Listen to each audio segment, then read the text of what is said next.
الله وبركاته.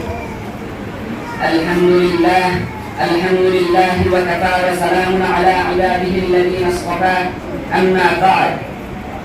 Most honorable President of the program, my respected teachers and guests, and beloved my brothers and friends. Today we are going to celebrate the 75th Independence Day with a free morning, and we have got this freedom by facing many troubles and making many sacrifices. On this day, the British Empire collapsed in our country, and on 15th August 1947, the country became free forever. My dear friends, the Independence Day, 15 August, is considered to be a day of pride and good fortune for India, because this day creates a new spirit of hope, enthusiasm and patriotism in our hearts, and it reminds us of how many sacrifices we have made for their day. In order to achieve and protect it, if we have to sacrifice our lives, then we will definitely do it. This is the reason why we celebrate Independence Day with a full of enthusiasm.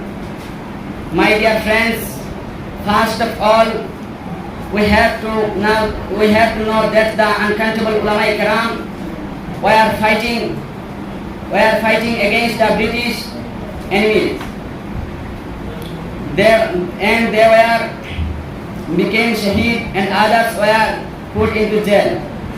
They were like Sayyid Ahmad Shaheed rahmatullah alayhi, Sayyid Ismail Shaheed rahmatullah alayhi, Hafiz Zamin Shaheed rahmatullah alayhi, Qasim Nanatwi rahmatullah alayhi, Shaykhul Hind Mahmud al-Hasan Dawandi rahmatullah alayhi, Shaykhul Islam Hussain Ahmad Madani rahmatullah alayhi, Rashid Ahmad Gangohi rahmatullah alayhi, Maulana Abul Kalam Azad rahmatullah alayhi. They were totally madrasa educated alim ulama.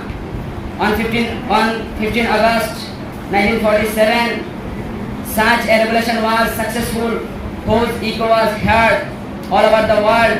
On this day, the first Prime Minister of India, Pandit Jawaharlal Nehru, celebrated the first Independence Day by hosting the flag on the red font. And we celebrate this national festival by hosting the flag, singing the national anthem, and paying tribute to all the right freedom fighters. وآخر دعوانا الحمد لله رب العالمين.